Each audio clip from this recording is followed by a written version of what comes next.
नमस्कार। सच्चिदानंदरूपाय विश्वोत्पत्त्यादिहेतवे तापत्रय विनाशाय श्रीकृष्णाय वयं नुमः। वसुदेवं सुतं देवं कंसचारूर्णमर्दनम् देवकी परमानन्दं कृष्णं वन्दे जगद्गुरुम्। मित्रों, श्री कृष्णाय वयं नमः। भगवान नारायण की उपासना का फल हमें कैसे प्राप्त होता है? तो भगवान नारायण सिर्फ नारायण नारायण मंत्र का जाप करने से भी शरीर को औषधि मिलती है। इतना कल्याणकारी नारायण का जप है। मित्रों, चैत्र मास और उसकी अंदर जो पितृपक्ष होता है, उसके अंदर ये 15 दिनों में एकादशी आती है और अमावास्या भी आती है। भगवत कृपा प्राप्त तो होगी, लेकिन अपने पूर्वजों को भी मुक्ति दिलाने का बहुत ही हमारे ऋषि मुनियों ने अथाक प्रयत्नों से, अथाक तपोबल का जो निचोड़ होता है, उसका जो फल होता है, वो हमें प्रदान किया है। और वो फल है कि हम अपने तन मन धन से अपने पूर्वजों के लिए कुछ करें, अपने पितरों को मुक्ति दिलाए, या आपका जो भी शुद्ध भाव है वो प्रभु को अर्पण करके दान पुण्य जप तप एवं व्रत से अपने पितरों का कल्याण करें। तो एकादशी का ये व्रत है और बाद में अमावस्या भी आ रही है। मित्रों, भगवान नारायण की ये अमावस्या इतनी महत्वपूर्ण है कि इस अमावस्या के दिन हम पितरों को अगर अंजलि प्रदान करें, यानी तर्पण करें, सूक्ष्म प्रयोग है, तो भी हमें वो बहुत पुण्य प्राप्त होता है, पितरों की सद्गति होती है। पितरों की सद्गति बहुत अनिवार्य है और उसके लिए हम सबको अथाक प्रयत्न करना चाहिए। तीर्थाटन यानी कि हर तीर्थ में, हरिद्वार 12 ज्योतिर्लिंग, 4 धाम, ये जो पवित्र तीर्थाटन है, वो तीर्थाटन हम तीर्थ में क्यों जाते हैं? तो हमारी पितरों की मुक्ति की कामना के लिए। मैंने इससे एक पहले जो वीडियो था उसमें मैंने कहा था कि पितरों के ऋण से कोई भी मुक्त नहीं हो सकता, और पितरों के ऋण से मुक्त हम तभी हो सकते हैं जब हम बार बार हम अपने पूर्वजों के लिए कुछ न कुछ यथाशक्ति प्रयत्न करके दान करें, पुण्य करें, धर्म करें।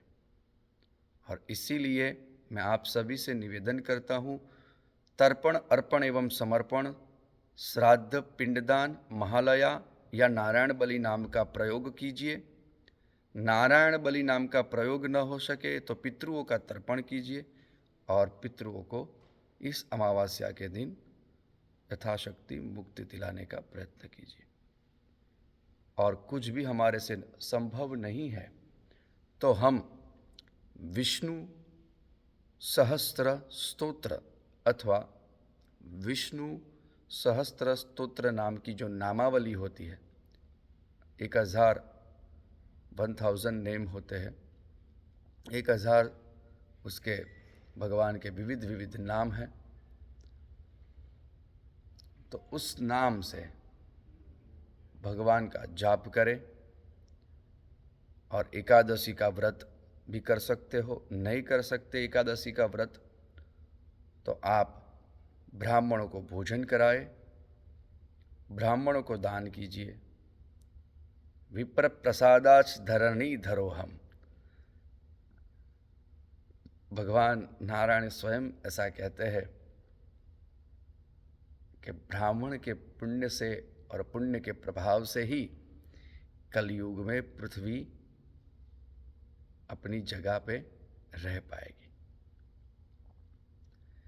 विप्र प्रसादास धरणी धरोहम, विप्र प्रसादास कमलावरोहम। भगवान ने ब्राह्मणों की तो बहुत प्रशंसा की है। गौदान कीजिए। गावो ममग्रतः सन्तु गावो में सन्तु पृष्ठतः गावो में हृदय सन्तु गवा मध्ये वशाम्यहम्। गायों की सेवा कीजिए, गौशाला में दान कीजिए, जितना हो सके उतना दान कीजिए, लेकिन ये दान आपके लिए बहुत महत्वपूर्ण है। तो ब्राह्मणों को वस्त्रदान, अन्नदान, धनदान जितना हो सके उनको भोजन करा के, उनकी स्वागत करके उनकी सेवा कीजिए। साधु संत महात्मा जो होते हैं उनकी सेवा कीजिए, क्योंकि सनातन धर्म की धरोहर है और उन धरोहर को हमें नहीं भूलना चाहिए। वेदज्ञ वेद पाठी ब्राह्मण इस संसार में सदैव पूजनीय है, क्योंकि उनकी पूजा स्वयं भगवान नारायण स्वयं खुद करते हैं। इसीलिए कृपया ब्राह्मणों का सम्मान बनाए रखें और जो वेद पाठी यज्ञ याग आदि पूजा पाठ जो ब्राह्मण करते हैं उनसे विधिपूर्वक अनुष्ठान और व्रत करवा के उसका लाभ ले। और साथ में, क्योंकि पितृ जो होते हैं वो स्वयं कभी भी अन्न ग्रहण नहीं करते। पितरों का स्वरूप है पंच महाभूतों में अग्नि, पृथ्वी, वायु, और वायु जो है वो पितृ है। वायु का स्वरूप पितृ है।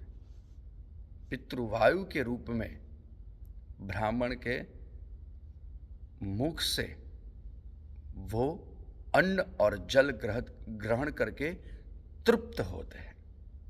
याद रखिए, पितर, आपके जो पितर होते हैं वो स्वयं आपसे कुछ ऐसा मांगने नहीं आएंगे और आप उनको कुछ स्वयं दे भी नहीं सकते। उसके मीडिएटर ब्राह्मण ही रहेंगे। ये सनातन धर्म की विशेषता है और इसीलिए हम युगों से, परंपरा से श्राद्धान्न भोजन ब्राह्मणों को हमारे पितरों की मुक्ति की कामना के लिए घर में बिठा के उनको भोजन करवाते हैं और उसी भोजन के प्रभाव से आपके सारे कष्ट और दुख दूर होते हैं। बहन, भाणेज, उनकी बहुत विशेषता है। उनके भी पूजा करके उनको भी भोजन और दान दक्षिणा देनी चाहिए, लेकिन पितरों की मुक्ति के लिए ब्राह्मण भोजन बहुत अनिवार्य है। इसीलिए मैंने आज के ये वीडियो में आपको संदेशा दिया, क्योंकि अभी पितृपक्ष चल रहा है तो आप सबको पितृनारायण की कृपा प्राप्त हो, यही मेरी कामना है। इसी प्रार्थना के साथ मैं आपसे फिर एक नया विचार लेके आऊँगा। तब तक के लिए मुझे रजा दीजिए। जय श्री कृष्ण। हर हर महादेव। भगवान नारायण का जाप कीजिए, पितरों को अवश्य मुक्ति मिलेगी। हर हर महादेव।